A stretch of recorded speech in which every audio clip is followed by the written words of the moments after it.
Semuanya dimanapun Anda berada, senang sekali kita bisa jumpa lagi dalam acara Sinau, Siniar Indonesia Unggul. Siniar itu podcast, jadi kita kali ini akan membahas tentang politik Indonesia, tentang para pemimpin Indonesia. Nah, kali ini kita kehadiran narasumber yang luar biasa, Pak Zainal Abidin. Halo Pak, apa kabar? Halo Mas Indra, apa kabar? Alhamdulillah Baik, baik. Terima kasih nih mau mampir ke acara Sinau. ya Jadi terima kasih sudah diundang nih. Pak Zainal Abidin ini adalah seorang pengamat psikologi politik. Nah, jadi spesifik nih, psikologi politik dari Scilab Strategi Politik. Itu sebuah lembaga konsultan politik yang basisnya psikologi ini karena isinya banyak psikolog-psikolog nih. Jadi dan kali ini kita mau membahas presiden terpilih kita, yaitu Pak Prabowo Subianto. Boleh ya, Pak Zainal Abidin, kita kita bahas presiden terpilih kita. Boleh, tentu saja kan ini presiden kita nih, jadi harus kita kupas. Oke. Nah, yang mau kita bahas itu mau bicara tentang psikologi politiknya Pak Prabowo. Apa terus terang buat banyak orang yang mengenal sepak terjangnya Pak Prabowo sejak muda ya. Beliau di Kopassus, apa di militer yang karirnya itu betul-betul menonjol lah. Kan memang beliau ini orang yang cerdas, ya kan. Jadi betul-betul kualitasnya nggak diragukan lagi lah kalau kalau kemampuan beliau ya. Dan orang dari militer jadi keras, tegas, ya kan. Kalau ngomong apa adanya, apa yang difikirkan juga langsung disampaikan. Nah, kita ini melihat selama 5 tahun belakangan, sejak Pak Prabowo itu ditarik menjadi salah satu menterinya Pak Jokowi, itu sepertinya kita kehilangan sosok Pak Prabowo yang dulu. Entah entah itu perasaan kami-kami saja, atau kalau dari kacamata para psikolog memang memang seperti itu adanya. Dan cobalah dibantu dibahas ini sebetulnya apakah memang bagian dari strategi, tapi 5 tahun berubah itu waktu yang lama juga loh untuk seorang yang usianya juga juga tidak muda lagi kan gitu. Artinya sudah terbentuk kan gitu. Gimana Pak Zainal Bidin? Apa? Silakan bisa di share nih pandangan-pandangan akademisnya. Baik, eh, sepakat ya bahwa Prabowo yang dulu itu tampaknya berbeda dengan 5 tahun belakangan ini. Jadi gini, eh, kajian kami sebetulnya terhadap Pak Prabowo itu sudah cukup lama ya, dan memang ada beberapa karakter yang memang cukup apa melekat lah pada diri seorang Prabowo. Kalau kita misalnya baca buku-bukunya beliau, lalu juga kita dengarkan eh, apa wawancara-wawancara, bahkan juga kampanye-kampanye di 2014, 2019 itu misalnya itu kelihatan ya. Dan saya coba eh, menjelaskannya dari sejumlah teks pidato ya, sekaligus juga dari wawancara-wawancara yang dilakukan di media ya. Seperti misalnya yang terakhir yang saya coba amati itu dari Mata Najwa itu ya, tahun setahun yang lalu tuh. Ada tema-tema tertentu yang melekat pada seorang Prabowo. Misalnya yang pertama, kalau menggunakan content analysis itu beliau selalu memberikan tekanan tentang dan kata-kata, istilah-istilah yang sering disampaikan, misalnya patriot, pahlawan, pendekar, kesatria, prajurit, tentara, singa gitu. Dan itu sebetulnya ingin menggambarkan dirinya ya, yaitu misalnya kalau kata-kata itu sebetulnya maknanya itu artinya berani, tegas, jujur dan apa adanya gitu kan. Itu eh, salah satu sifat atau ciri dari seorang Pak Prabowo. Kemudian bagaimana tentang tema yang lainnya juga nampak sekali itu, misalnya terkait dengan istilah-istilah yang sering dipakai juga oleh Pak Prabowo tentang nasionalisme, patriotisme, perjuangan, kemerdekaan gitu kan. Itu kan sebetulnya istilah-istilah yang menggambarkan tentang kegagahan ya, tentang keberanian kan gitu sebetulnya. Lalu juga istilah-istilah yang lain ya, saya ringkas dalam tiga tema gitu. Itu misalnya ada kepentingan rakyat, kepentingan negara, ada pengorbanan tuh misalnya. Nah, ini menunjukkan bahwa seorang Prabowo itu memiliki ciri-ciri tadi. Karena artinya kalau konsep dirinya adalah berani, jujur, lalu patriotik gitu kan. Lalu juga kalau berkaitan dengan intensinya tentang concernnya itu adalah untuk kepentingan rakyat, kepentingan negara gitu kan, bela negara gitu. Dan tadi yang terakhir itu terkait dengan kepentingan rakyat ya. Ya artinya memang nasionalisme ya, bahwa ini nasionalisme, patriotisme gitu kan, perjuangan, dan itu memang identik di dalam apa sejarah hidup atau biografi seorang Prabowo gitu. Nah, pertanyaannya kemudian tadi Mas Indra tanyakan ya, apakah itu sudah hilang gitu kan sebetulnya? Apa ciri-ciri itu sudah hilang gitu? Ketika misalnya beliau menjabat menjadi Menteri Pertahanan ya, menjadi Menteri Pertahanan. Karena ada beberapa pernyataan yang menunjukkan bagaimana dia cukup belajar banyak dari Pak Jokowi, dan kemudian juga minta petunjuk Pak Jokowi dan seterusnya. Nah, gini, kalau kalau saya lihat ya dari karakter, karena gini, karakter itu sebetulnya relatif menetap ya. Bahwa itu berubah ya sangat mungkin, tetapi itu perubahannya antara lain misalnya karena usia, misalnya bisa. Kemudian juga itu tidak bisa dibantah ya. Meskipun tidak cukup drastis. Kemudian juga terkait dengan ini, katakanlah strategi.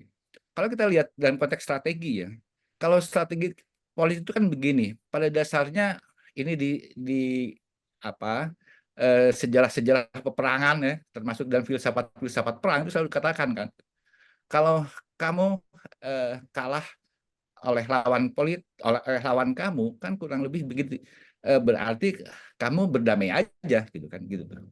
Ini tampaknya diterapkan oleh Pak Prabowo dan diakui kan, karena kalau kita cek ya itu sudah sebelum Pilpres kemarin itu sudah ada 4 riwayat itu bagaimana Pak Prabowo berjuang untuk menjadi seorang presiden. Misalnya tahun 2004 tuh ketika ikut konvensi di Golkar, lalu 2009 ya jadi cawapres, Ya. lalu berikutnya 2014 2019 kan itu jadi capres, dan diakui bahwa oh saya kalah gitu, berarti saya harus belajar, dan itu belajarnya dari pemenang kan, itu sering diakui kan, dan itu masuk akal Ya. sebagai sebuah strategi kan gitu. Nah, jadi sangat mungkin ya, bahwa di situ ada perubahan ya, tadi karena usia, karena hal-hal yang lain terkait misalnya dengan situasi yang memang memungkinkan kalau mau jadi pemenang ya harus begitu. Kemudian yang kedua ya karena memang ini kondisinya memang harus seperti itu, karena katakanlah sebagai bawahan dari seorang presiden ya dia harus loyal kan gitu, dan loyalitas itu ditunjukkan dengan cara begitu. Apalagi pendekatan-pendekatan yang dilakukan oleh Pak Jokowi juga kan itu relatif istimewa. Pak Ya. Prabowo sebetulnya kalau kita amati ya, itu adalah menteri yang istimewa dari persepsi Pak Prabowo, sering dibawa misalnya saja ke tempat-tempat tertentu, diberikan tugas-tugas tertentu yang memang tidak mungkin dilakukan pada menteri yang lain gitu kan. Itu yang terjadi. Maka ekspresinya akan seperti itu. Oke. Secara spesifik sih yang saya lihat nih Pak ya, tipenya Pak Prabowo dulu itu adalah tipe orang yang tidak bisa berada di bawah bayang-bayang orang lain. Tuh. Saya nggak tahu istilah psikologinya apa tuh, tapi kan ada tipe orang yang harus selalu jadi matahari gitu, ya kan?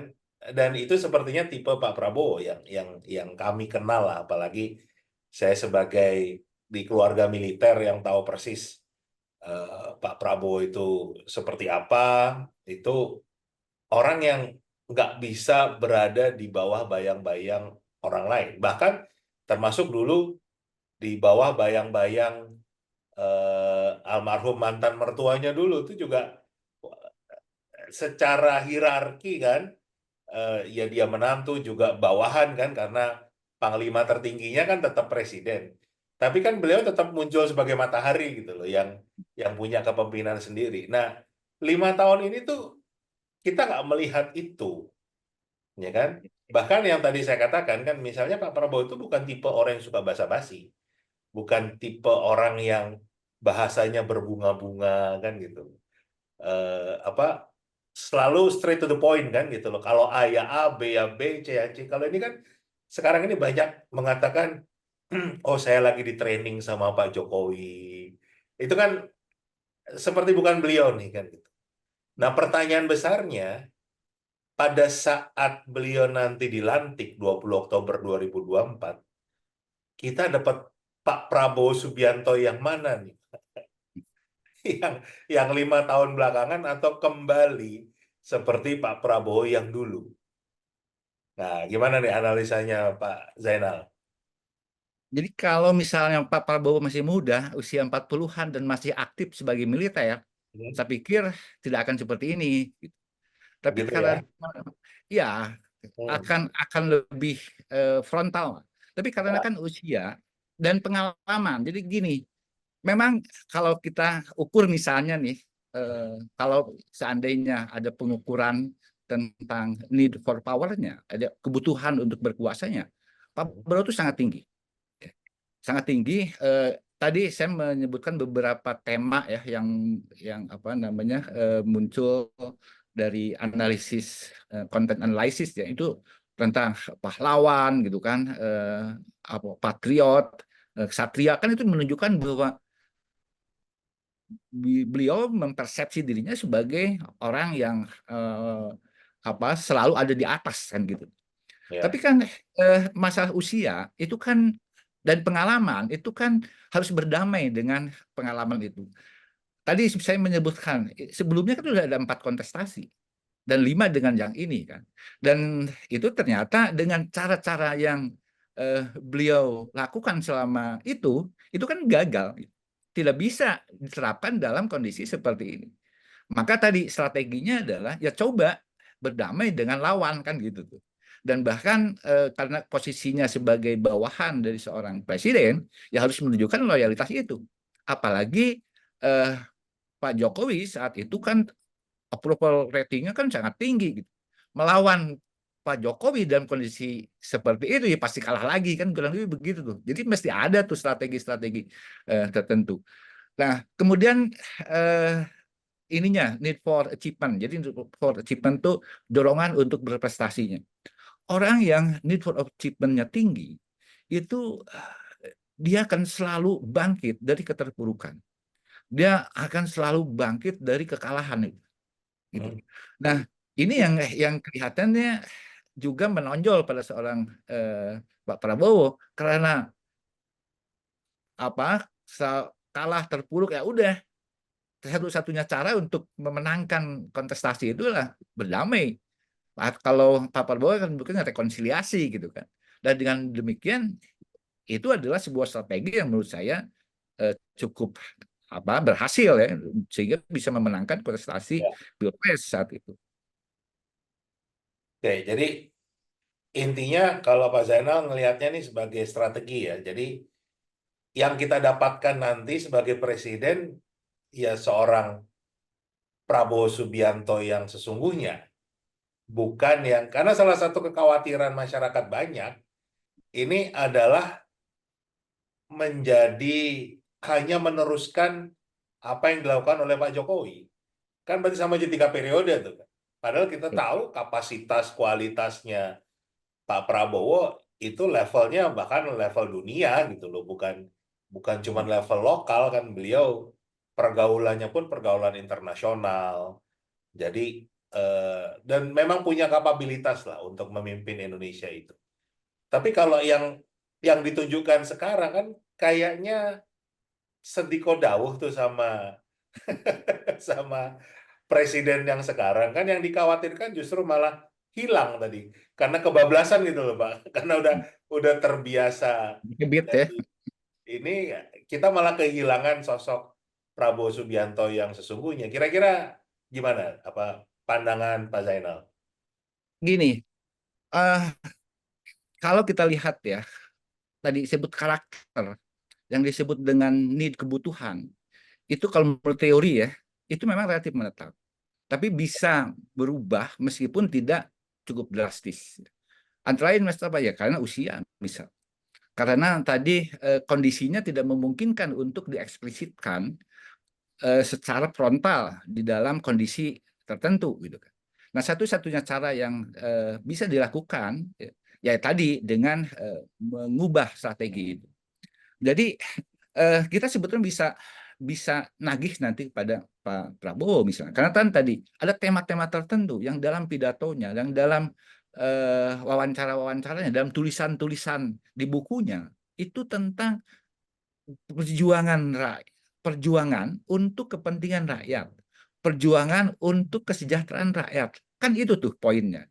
Nah, seandainya misalnya nanti kan janjinya terhadap Jokowi dan juga dalam pilpres, kampanye-kampanye dalam pilpres kemarin kan itu ingin melanjutkan kebijakan yang sudah dibuat oleh Pak Jokowi ya. Tapi Ya, sekarang gini, kalau misalnya ada kebijakan-kebijakan tertentu yang ternyata merugikan rakyat, ternyata misalnya tidak sesuai dengan kepentingan rakyat, harusnya kita nagih janji dong. Janjinya apa?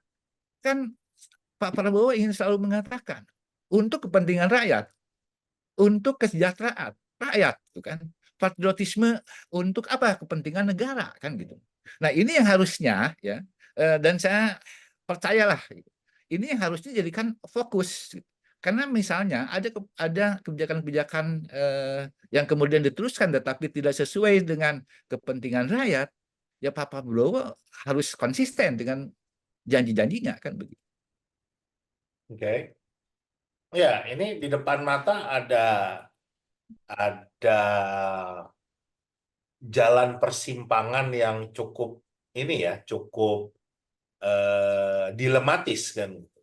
Misalnya saja kita bicara tentang pembangunan IKN, ya kan? Itu jelas kalau berbagai ahli semua menyampaikan itu dengan kondisi sekarang, apalagi tahun depan, itu kita jatuh tempo harus bayar hutang dan itu termasuk bunga cicilan pokok itu 800 triliun. Kalau kita dibebani lagi dengan membangun IKN, itu berat sekali, apalagi Pak Prabowo juga punya janji makan bergizi gratis itu kan, yang juga membutuhkan dana yang besar. Menurut Pak Zainal, apakah Pak Prabowo akan berani meninggalkan peninggalan Pak Jokowi yang sebetulnya itu sangat berpengaruh pada legasinya Pak Jokowi? Artinya, kalau Pak Prabowo memilih untuk tidak melanjutkan IKN, kan jadinya mangkrak tuh. Apakah hal seperti itu Pak Prabowo akan berani mengambil langkah ekstrim ke sana, atau tadi akan tetap akan ngikutin keinginannya Pak Jokowi? Saya percaya pada niat baik Pak Prabowo ya, karena begini, eh, ada kalau tadi saya menyebutkan ada kebutuhan akan kekuasaan, need for power. Need for power itu sebetulnya melekat pada setiap pemimpin politik ya, pemimpin negara kan gitu. Tapi need for power itu pada Pak Prabowo harusnya, dan saya juga mengamati ada dua tipe gitu kan. Yang pertama adalah tipe yang memang orientasinya pada dirinya sendiri, dan itu sesuatu yang alami lah ya, bahwa seorang ingin menjadi leader itu kan ingin berkuasa dan ingin diakui kan begitu. dan ingin kepentingannya terakomodasi. Tapi ada lagi yang disebut dengan kekuasaan yang sifatnya sosial. Jadi kekuasaan itu bukan hanya untuk dirinya sendiri dan kelompoknya, tapi terutama untuk kesejahteraan masyarakat. Nah, kalau apa yang sering disampaikan oleh Pak Prabowo dan juga yang sudah dilakukan paling tidak di kesatuannya di militer dulu, entah di Kopassus maupun juga di Menteri Pertahanan itu misalnya, itu kan kecenderungan memang ingin menyejahterakan ininya kan kesatuannya. Dalam hal ini adalah militer kan gitu.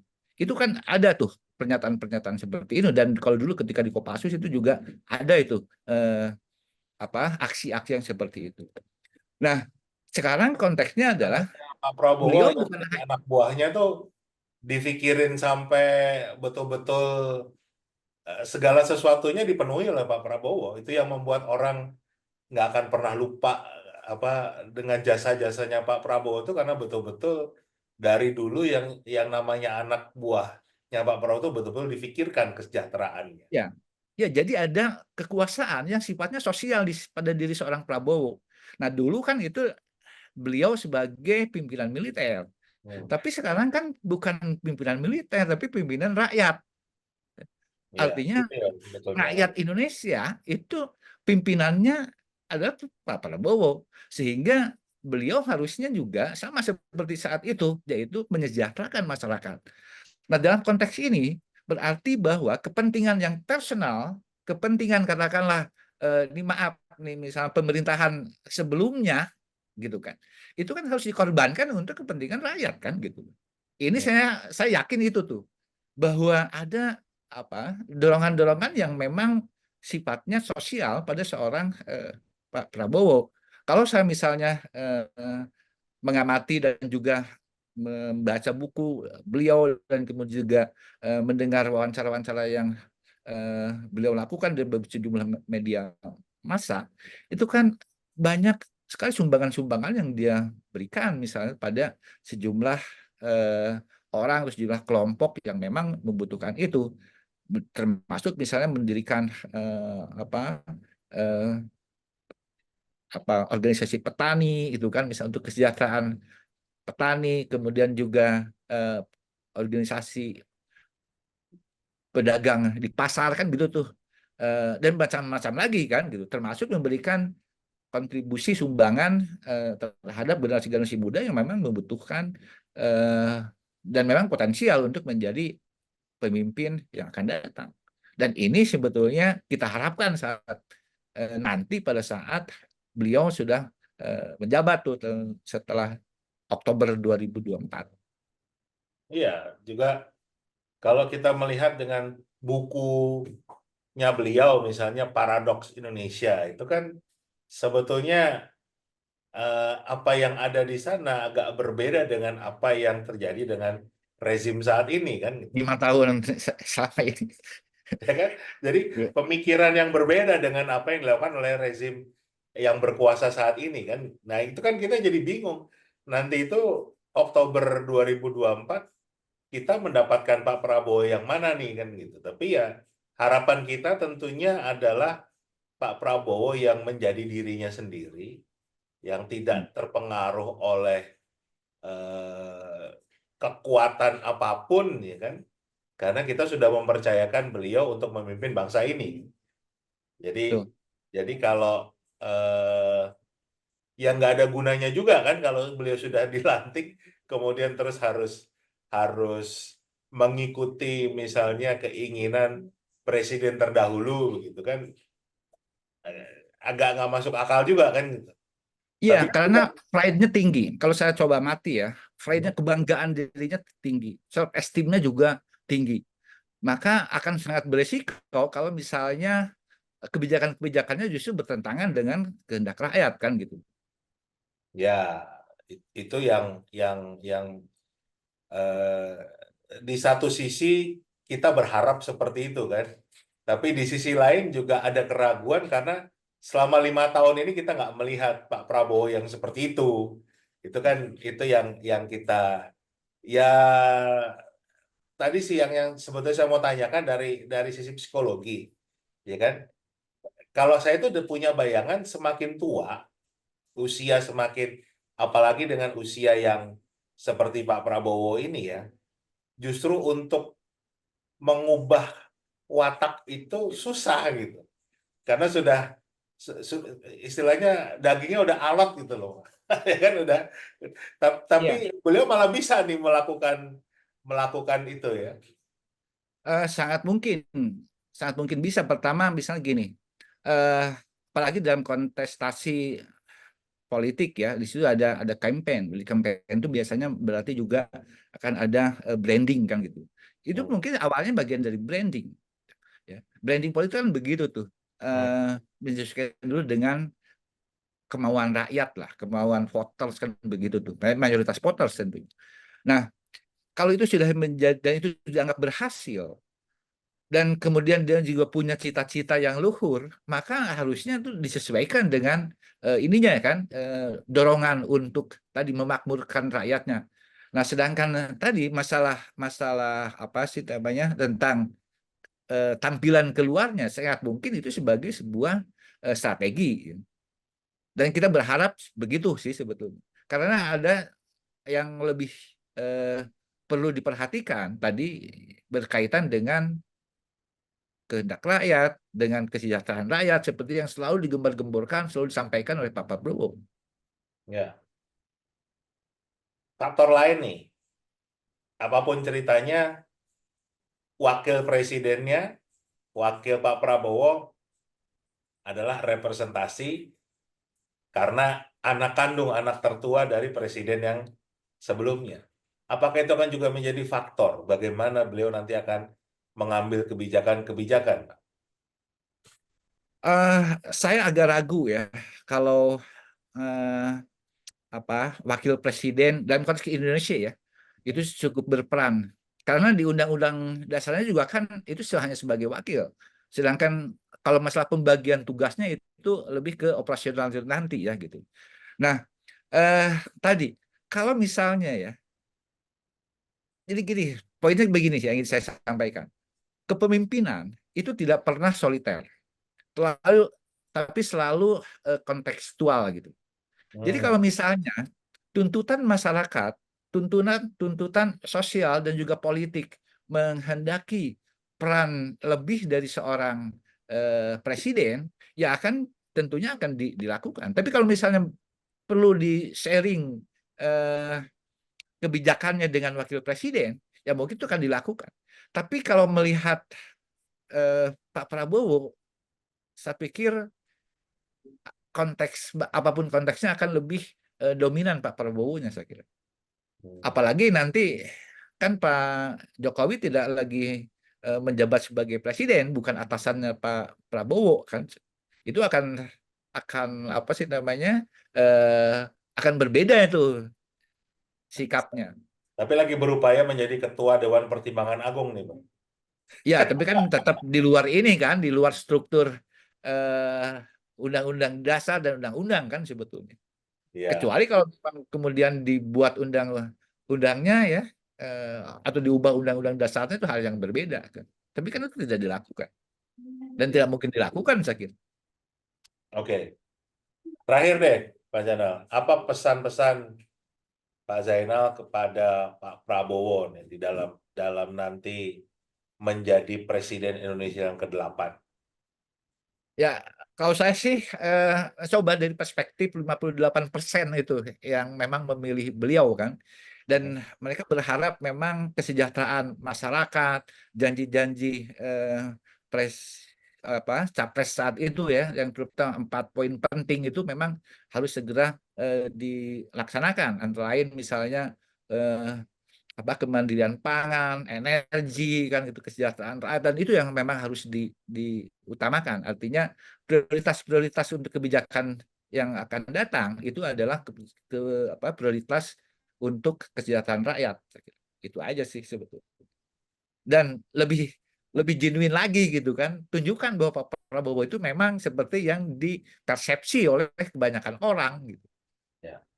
Ya, jadi tambahan dari saya, walaupun pemilih Pak Prabowo itu 58%, Ya, tapi enggak lah. saat beliau menjadi presiden nanti menjadi presiden 100%-nya orang Indonesia. Untuk semua Jadi orang. bukan hanya presiden Betul. yang 58% saja, tapi semua itu juga harus didengarkan aspirasinya, harus didengarkan jeritannya. Jadi jangan sampai ada polarisasi, ada dikotomi kan gitu antara pemilih dan non pemilih.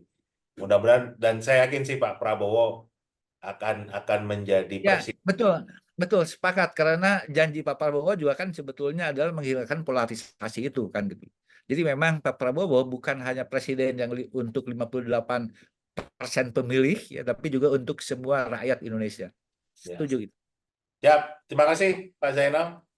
Jangan kapok kalau nanti kita undang lagi untuk membahas topik-topik psikologi politik yang lain.